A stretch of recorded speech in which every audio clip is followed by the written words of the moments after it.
Hello guys, this is your friend and we are back with a new fanfic. What if Naruto was hunted by a deadly assassin who fell in love with him? Part 1. And if you enjoy this fanfic then please press the like button and subscribe to my channel for more fanfic like this. And now let's start the fanfic. Sakura. Mom, come outside. 10-year-old Sakura ran up to her house and threw open the front door. Come see what I learned today. Her mom turned around with a pained smile. Sakura was way too excited to notice it. Okay sweetie, just 1 second. Sakura turned and bolted back outside. When her mom came out, Sakura was facing a tree 15 feet away from her with a shuriken in her right hand. Sakura looked over her shoulder and smiled. Mom, are you ready? Her mom crossed her arms and nodded.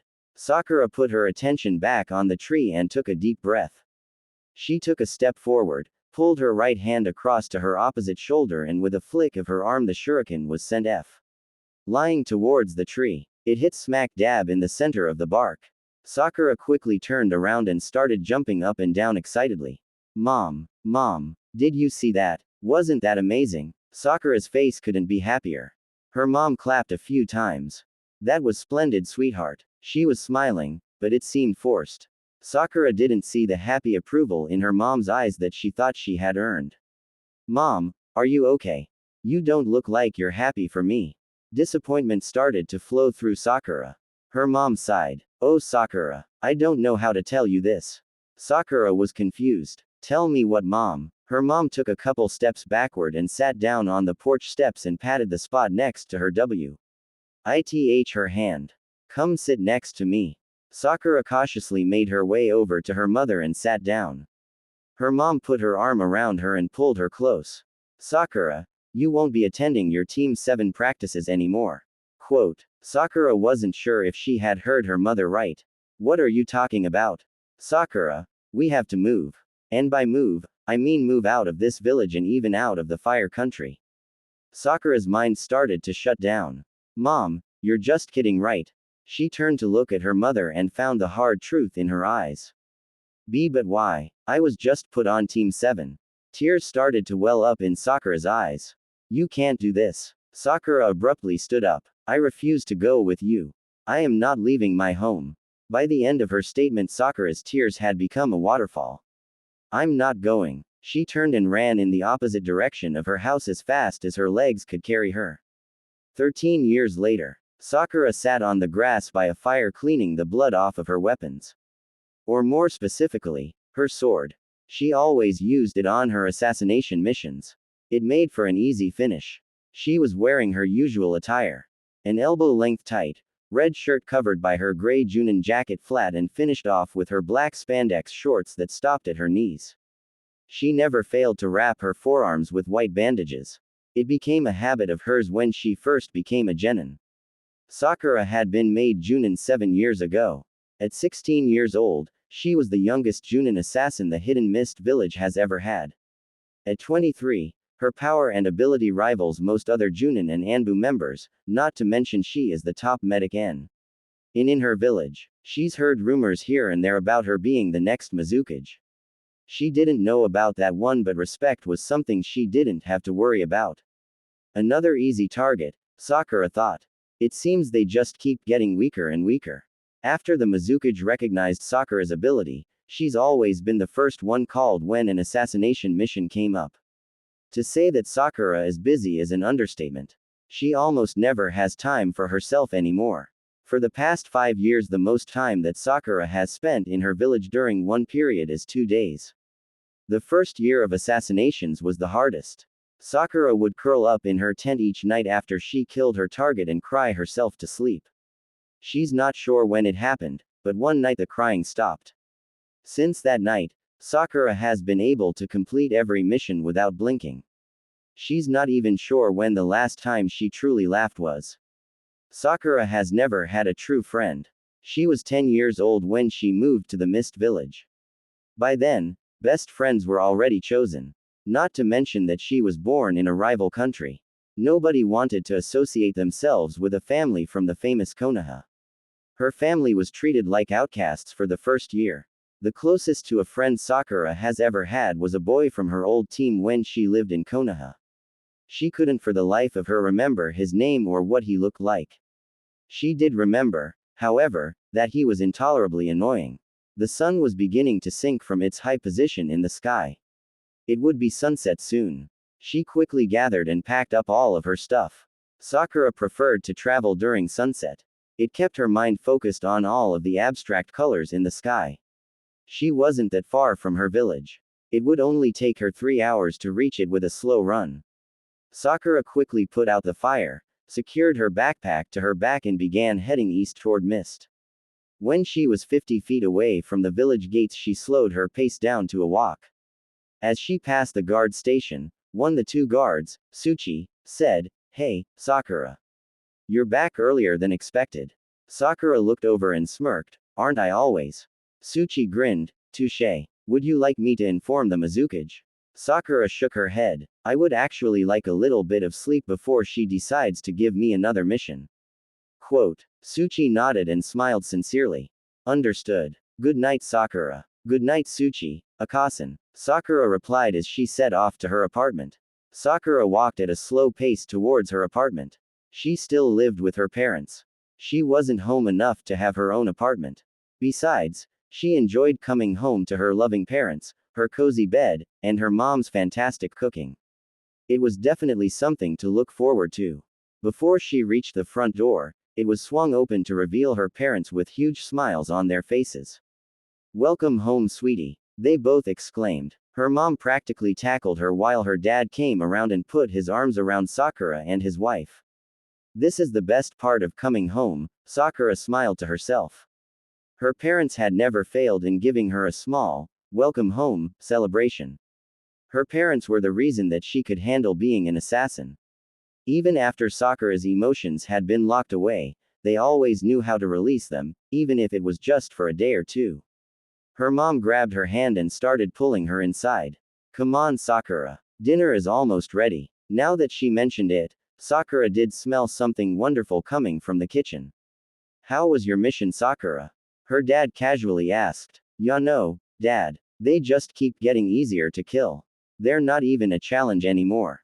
Sakura shrugged. "Sweetie, I think you're just getting that much stronger." Sakura looked up at her dad as he winked.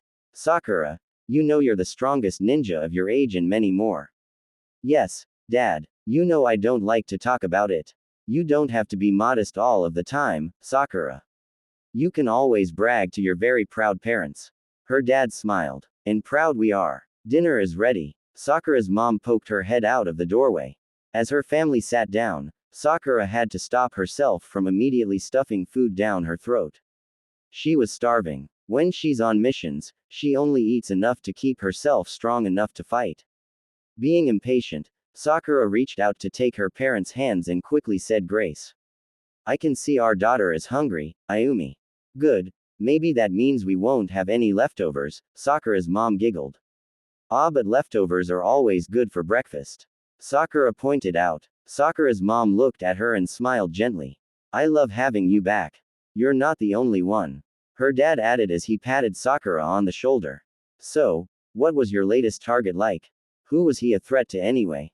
Ayumi coughed. "Hiroshi." Sakura looked down at her plate. "Dad, I'd rather not talk about it." "Oh, right. Sorry, sweetheart." Her dad coughed awkwardly. "Shiro has gotten a lot stronger. He passed the Chunin exam last week. I'm sure he'd be ecstatic to tell you about it." Sakura's head snapped up at the mention of Shiro. "Really? Did y'all watch it?" she asked curiously. Her mom spoke up. "Oh yes. He had no problem defeating his opponent in the final match." Sakura smiled. "Shiro is growing up." Shiro was more or less Sakura's adopted brother. He's never really had any friends due to a rumor that his father killed one of the village's elders when he was 5 years old. The accusation was never proven true, but nobody went to the trouble to prove it wrong, either.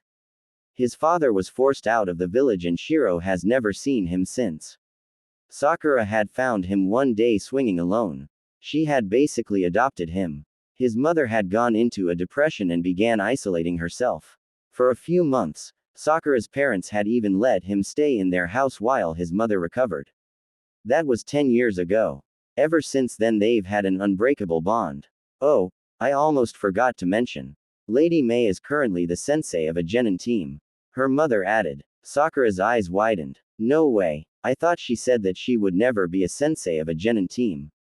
She said it would defy her age. She playfully rolled her eyes. Her father shrugged. I have no idea where the change of mind came from. Sakura's face brightened. I can't wait to ask her about it. Sakura, honey, don't you want to keep your job as an assassin? Sakura giggled. I was just kidding, Mom.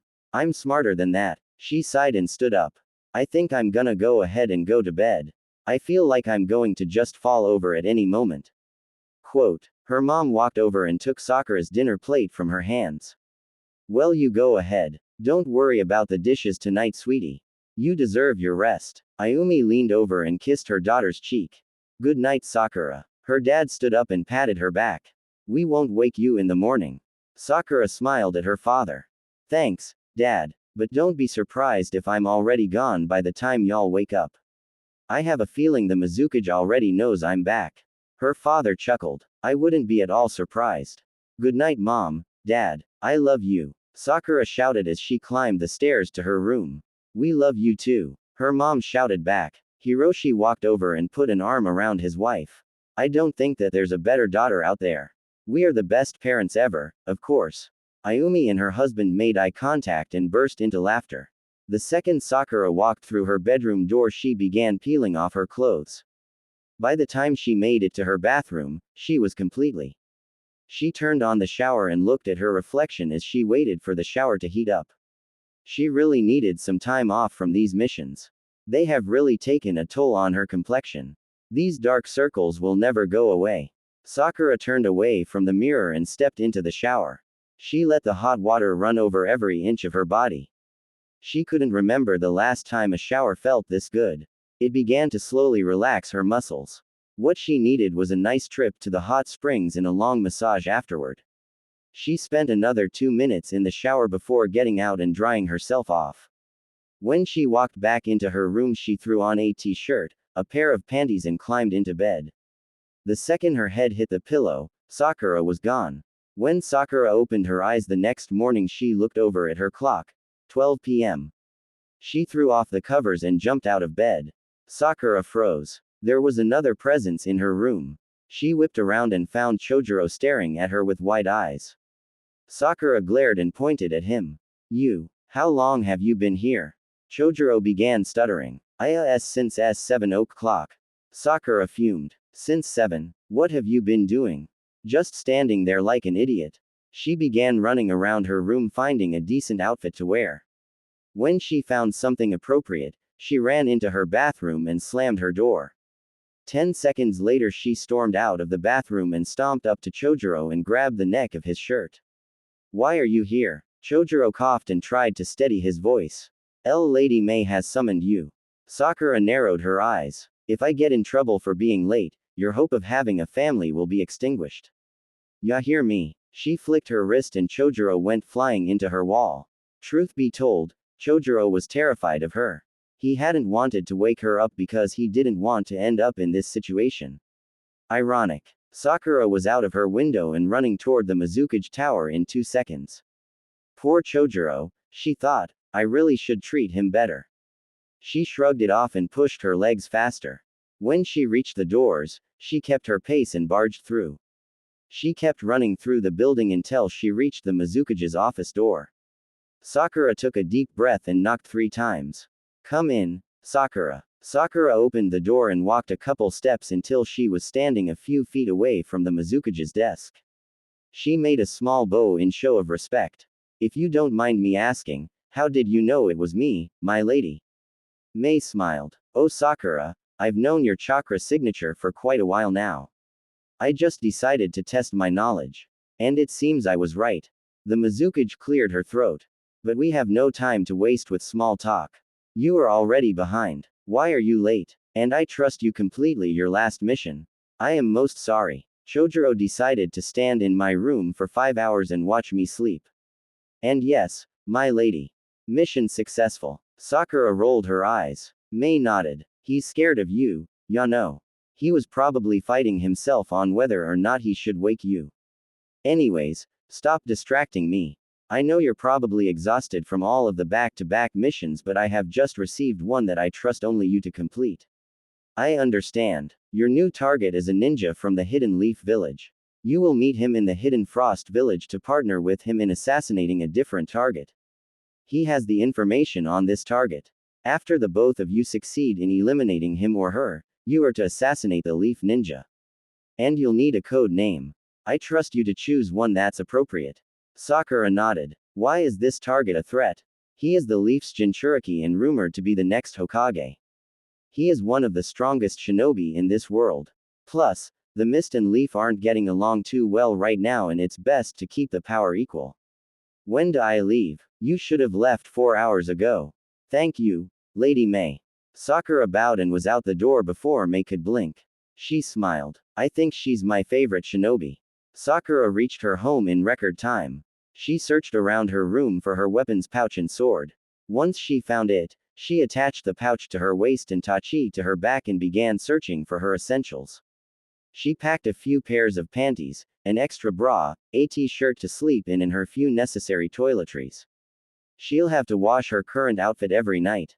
Once she was sure she had everything she needed, she exited through her window and jumped down to the street.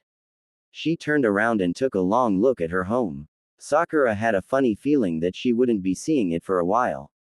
Bye, Mom. Bye, Dad. Sakura grinned. Without a second glance, she began walking towards the gates.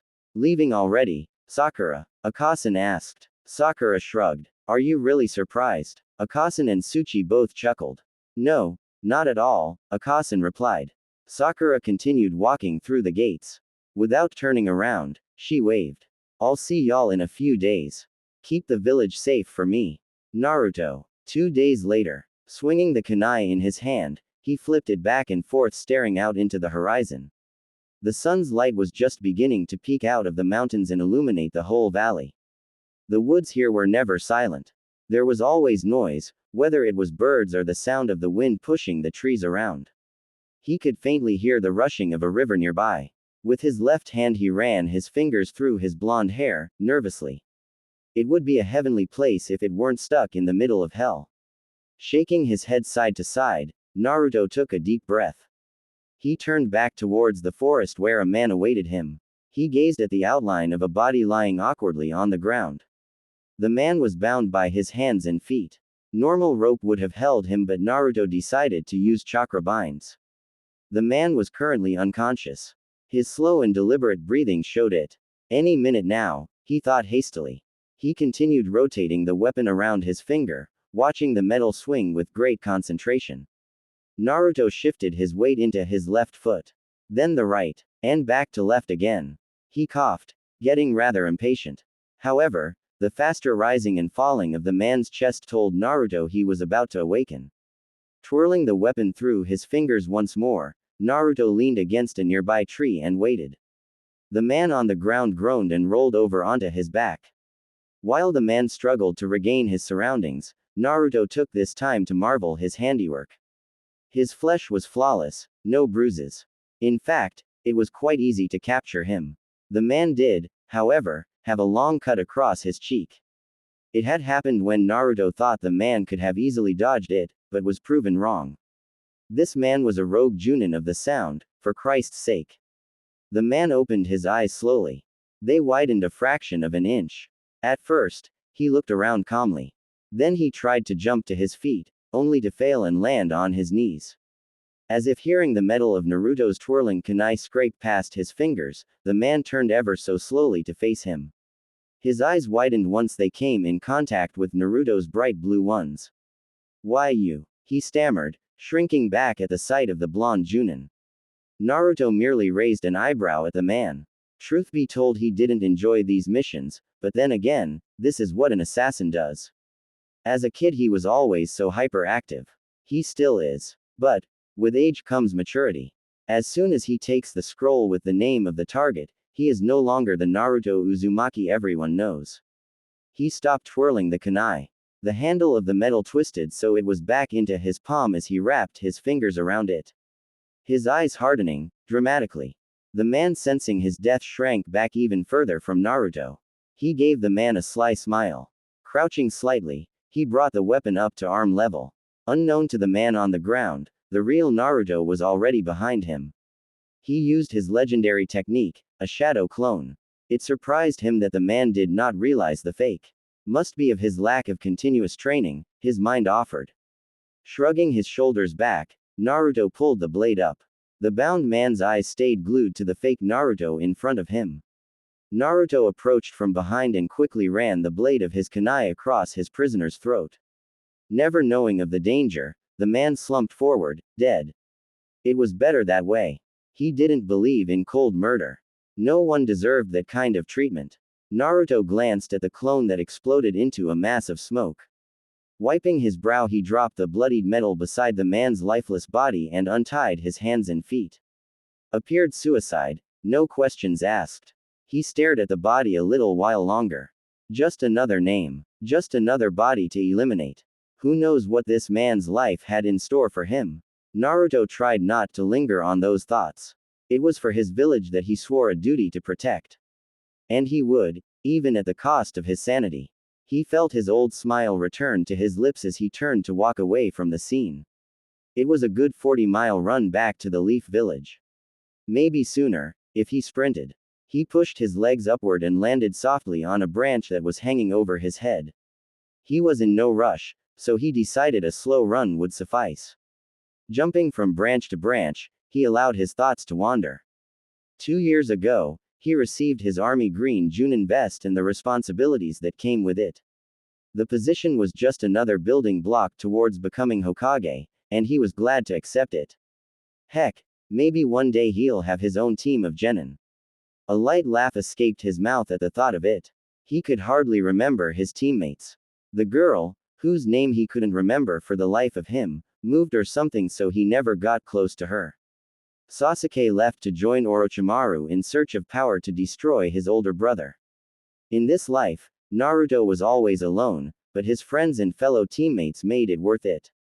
Running out of thick trees to use to propel him forward, he jumped onto the ground and continued his jogging back home. He hoped that maybe, just maybe, he could keep others from the pain he has suffered. Being branded a monster at birth wasn't a nice ordeal. But then again, some sacrifices for others' happiness was kinda worth it. An uneasy feeling crept over him. I'm not alone. Out of his peripheral vision he noticed a kunai speeding towards him. He didn't think, just acted. Muttering a few words and hand signs, he jumped into the air just as a clone took his previous position. Landing quietly on a tree branch above, he watched the clone block the weapon with a kunai of his own, while the real Naruto searched for the owner of the weapon. His defenses were up, adrenaline pounding through his veins, his heartbeat could be heard from his ears. The kunai had come pretty close to his head, but he relaxed and rolled his eyes when he saw a teenager approach the clone. Almost got you there, huh, Naruto? Konohamaru exclaimed. He watched his clone scoff and reply, hardly. There's not a scratch on me. His clone smiled, looking all over his body. Well, you just wait. You won't be so lucky next time. He yelled, pointing a finger at the clone, then hurrying off into a different direction out of sight. Sighing, he smacked his head. God, Naruto, that was close. Pay more attention. Naruto jumped down from the tree and approached his clone, who had his arms behind his head, looking completely relaxed. His aiming skills have gotten better. The clone remarked. Yay, yay, Naruto said as the clone dispersed into the air. Naruto walked the rest of the way. The village gates were not far ahead. The giant doors were propped open as he passed by the guardhouse. Back already, Naruto? The guard asked, looking completely bored out of his mind. Yay. Nothing I can't handle, he told the guard, smiling. By the way, the guard called out when Naruto kept walking inward into the village. The Hokage wanted to speak with you once you returned. It seemed urgent. That old hag? He asked with complete innocence. Jesus, Naruto, you're the only one who can get away with calling her names. He remarked. Guess that means I have to hurry. Huh, Naruto yelled back, as he passed the guard station and continued inwards to village. I would recommend it, he said as his voice faded out as Naruto began to run towards the tower. But instead of a left to the Hokage Tower, he took a right. He approached a wide building with the title, Konoha Intelligence Headquarters. He pushed open the door and entered a plain reception room. Walking to the edge of the counter, he rang the bell 3 times. When he saw someone start to approach the desk, he continued ringing the bell. God, would you cut that out, you idiot? Ino said, coming to meet him. I could, but I'm not, Naruto said, smiling, ringing the bell again. Can I help you? Or are you here just to bother all of us again? She rolled her eyes. Well, I'm actually here to see Shikamaru. If you could tell him to get his lazy in here. He smiled. That would be great. He half expected her to turn around and go get him. But the other half was proven right when she screamed his name at the top of her lungs. Nothing. Naruto's eyebrow rose. Ino shook her head and then bellowed his name once more. A stumbling figure emerged. What? Naruto is here to see you. She added at a more inside voice, before disappearing further into the building. Troublesome woman, Shikamaru muttered under his breath. Yes, Naruto, he asked, scratching the back of his head. Taking a nap already? It's only 8 in the morning. Naruto shook his head disapprovingly. Actually, it's 9, Shikamaru corrected. Naruto grin disappeared as he got more serious. The favor you asked for me. He started and Shikamaru leaned in the hear better. I checked the man. No reports, no scrolls. He was clean. Looks like more faulty intel, Shikamaru. Shikamaru sighed, tiredly. Great. He muttered sarcastically. I'll have to start back from square one. Naruto nodded and rolled his eyes, remembering Tsunade wanted to see him. Look, I have to go. Is there anything else you need me to do? Naruto asked as he began to walk backwards away from the counter. Shikamaru shook his head. No, but thanks. No problem, Naruto called out as he exited the door. But once again, he avoided his real destination as he made his way to his home. He just needed to pick up a few things. After all, he was gone for 3 days. And God knows what that old hag is going to have him do. He made it to his house in pretty remarkable time. Unlocking the door, he made his way in. He needed to restock his arsenal. Naruto lost 2 good kunai from his last mission. Pulling open a drawer by his front door, he pulled out 2 metal kunai and put them in his pouch. Naruto clipped the flap back in place and glanced over at his glass cabinet where various priceless weapons were on display. Noticing his katana, he pulled open the glass and wrapped his fingers around it. He pulled it up to eye level. The metal made a sharp scrape sound as he unsheathed it. I guess I'll carry you, he said to himself, as he slid the metal back in. He had gotten this weird feeling he would need it. He strapped it to his back and walked back over to the front door. Looking around once more for anything else, he stopped. Weather is supposed to drop tonight. He'll need a jacket. Naruto didn't have to look far. A black cloak with orange flames rising from the bottom laid over a chair in the corner. Slowly he picked up the material. It was his father's, one of the few items that he left him. Naruto slipped into the material and glanced at the mirror. His eyes widened as he turned to stare at the reflection that looked back at him. It had been months since he last took a glance at his appearance. He wore a black undershirt with long sleeves and black pants that stopped at his ankles. White tape was strapped around one of his thighs, holding a kunai. Over the black was his green Junin vest. His cloak only added to the appearance of a man he would never forget. He looked just like his father. The only difference was his shorter hair. A dull pain picked at the edges of his defenses. He tore his eyes from the reflection. And without a second thought he exited his house. He changed his course for the Hokage Tower and walked at faster than normal speed. He heard random people call out his name, but for once, he didn't return the greeting. Granny Tsunade's request to see him made him curious. Why was it so sudden? Entering the tower, he quickly scaled the stairs and stopped at her office where a Chunin stood guard. Naruto Uzumaki, he asked. The one and only. She has been expecting you. He nodded and opened the door. Naruto walked in and casually stood standing up facing the Hokage's desk, his arms crossed. Granny, he said, his eyes looking down at the ground. She turned around in her chair and faced him, her fingers lacing together as her chin rested on them. Her eyes widened a fraction of an inch looking at him. You're late, again, she remarked. He smiled, his lips pulling back into a wide grin. What did you expect? Maybe you would mature a little. And show up when your Hokage asks you to. she reasoned, raising her eyebrows. I am mature, he defended. How was your mission? She asked, leaning back in her chair. Surprisingly easy. More so than normal, he stated. Suska Hagane eliminated. Good, she replied and leaned forward, putting her elbows on the desk. It was silent for a few more seconds before she continued to speak.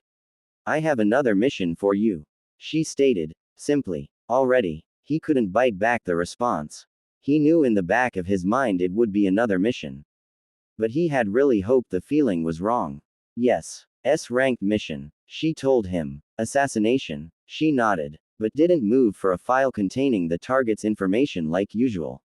Instead, she just stared at him. All I have for you is a name, Tsunade said. Great, he muttered sarcastically. You may remember her, she started but Naruto cut her off. Her? He asked. He wasn't. It just surprised him a female could be S-ranked. There were not many girls that strong anymore. But Tsunade continued on, she used to be part of your genin team. But she and her family left the village long ago. She stood up approaching him. What is the reason for the assassination? He asked, curiosity getting the best of him. Tsunade looked hesitant but complied. As an ex-ninja of the Hidden Leaf, she poses a threat. We don't know how much she knows. Naruto spoke before she could finish. Why now? It's been close to 10 years since I was on my genin team. She glared at him. If you would let me finish, you would know. Sorry, he remarked, smiling. Not sorry at all. I've heard reports that she has gotten stronger. Close to rivaling me in medical ninjutsu. She said, not saying anything further. She was hiding something, but he didn't question what it was. A ninja from the Hidden Mist will be assisting you. Hidden Mist? Is this a move for an alliance?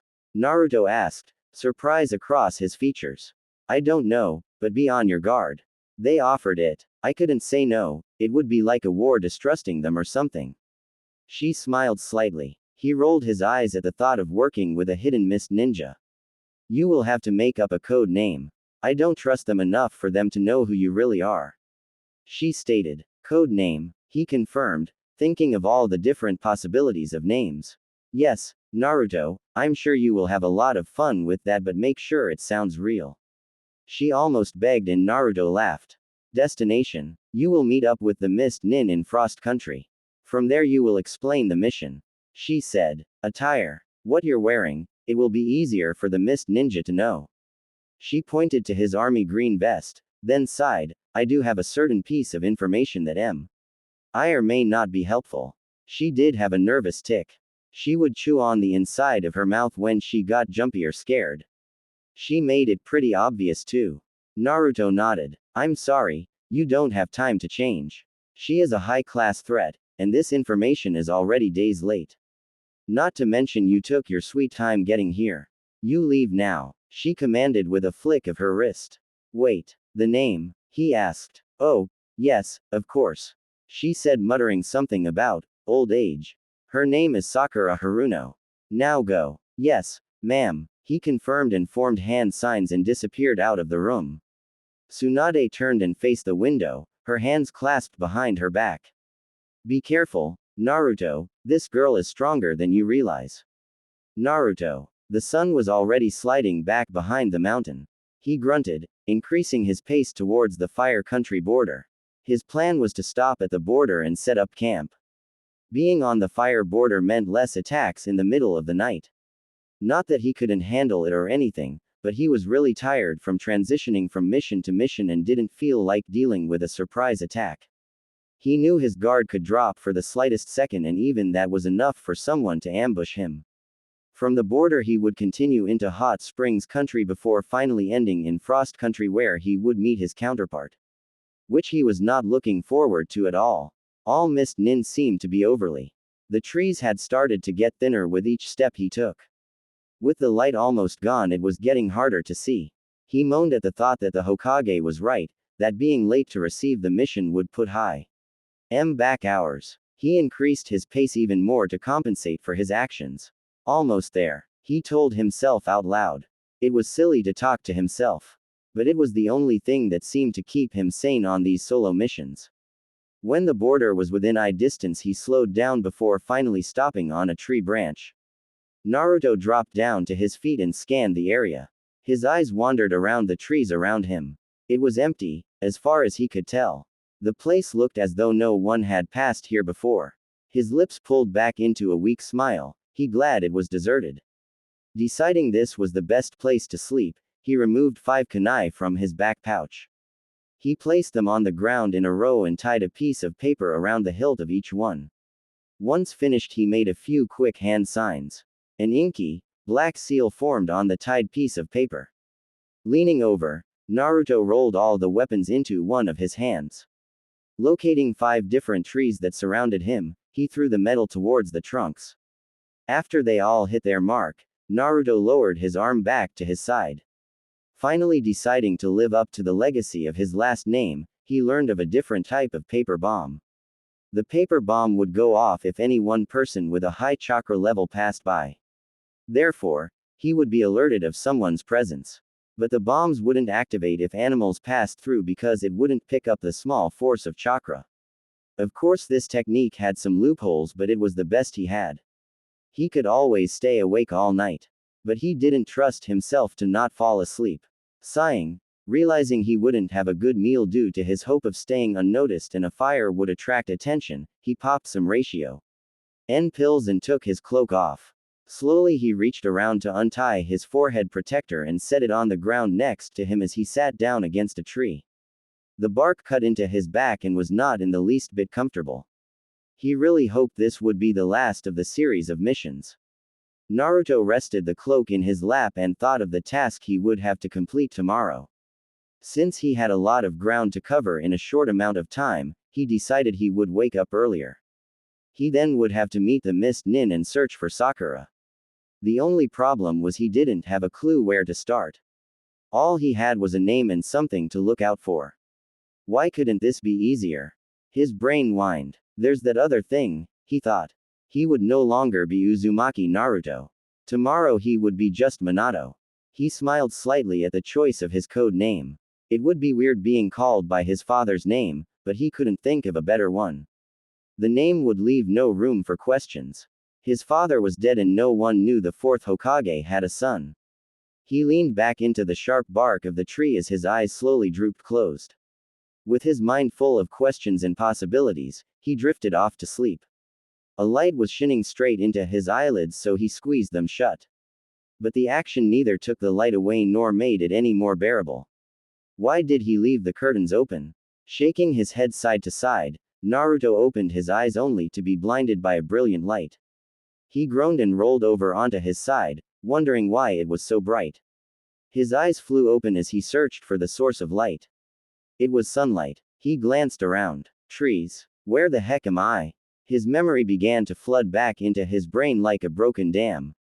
His mind raced as he remembered where he was. Shit. He cursed, noticing the sun was almost high in the sky. You got to be kidding me. I slept in. He roared, tying his forehead protector around his head. He shoved his arms back into his cloak and brought his 2 fingers up to his mouth. Release. He shouted as the spellbound bombs popped, turning back into normal kunai. Running around, he tore the metal out from the trees. Shoving them back into his pouch, he took off across the border. He pushed his body even faster than the night before. He mentally kicked himself for losing a few good hours. Now he'll be lucky if he makes it by sundown. The extra sleep did indeed help his awareness, however. Naruto became even more cautious of his surroundings once the border was far behind him. He was no longer safe inside this country. Rogues were a threat and other countries didn't take too kindly to foreigners.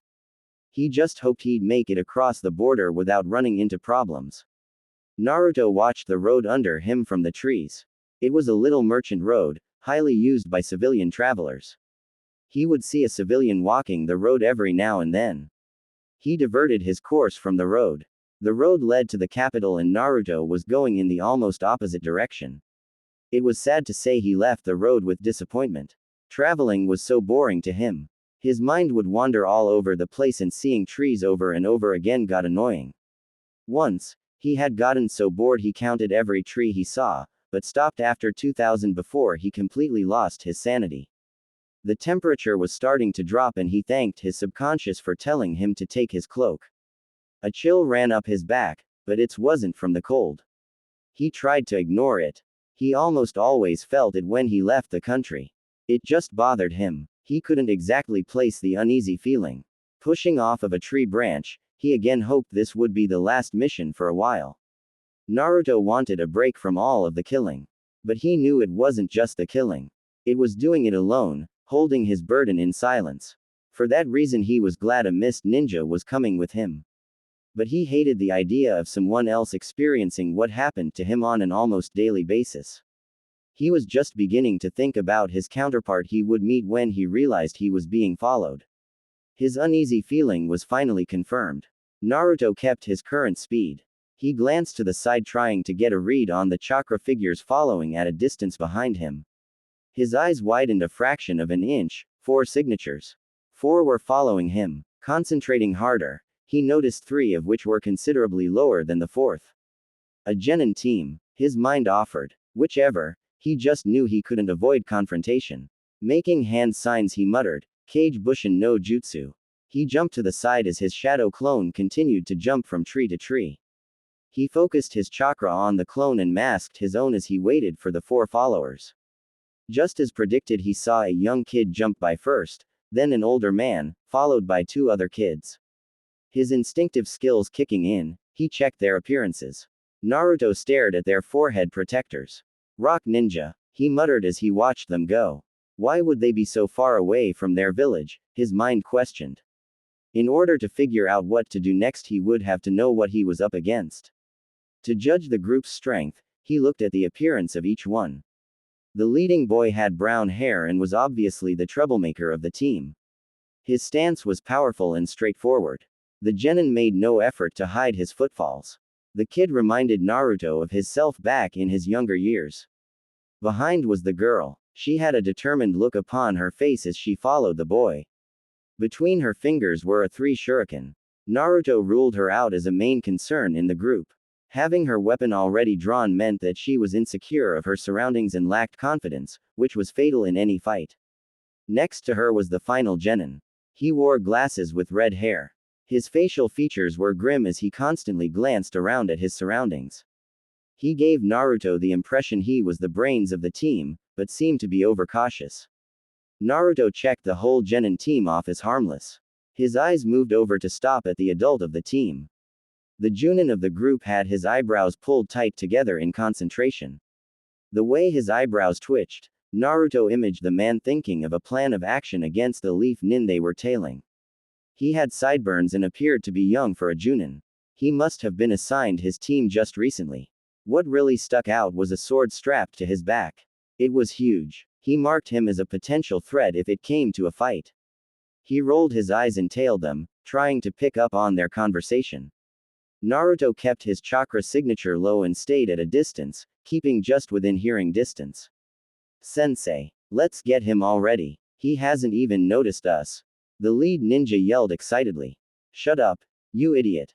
He'll hear us, the female of the genin team remarked. Quiet, both of you, the sensei barked, silencing the 2 from bickering further. The boy, who hadn't said a word, spoke up. Why do you think a leaf shinobi is so far from his village? Quote. The sensei shook his head. I have no idea. Naruto, sensing the group meant no real harm, had his clone slow down. If it did come to a fight, these genin seemed new to the whole idea of a team and it would be easy to fight them off. However, he would do everything in his power to keep it from getting to that. His clone came to a stop and drew his kunai as if surprised by the group following. The team of rock ninjas slid to a stop and drew their weapons as well. It was quiet as the sides stared at one another. Why are you tailing me? His clone called out. What is your purpose in the land of hot springs? The older man yelled. I could ask you the same. His clone pointed out. We are returning from a mission. Your course is towards Lightning Country.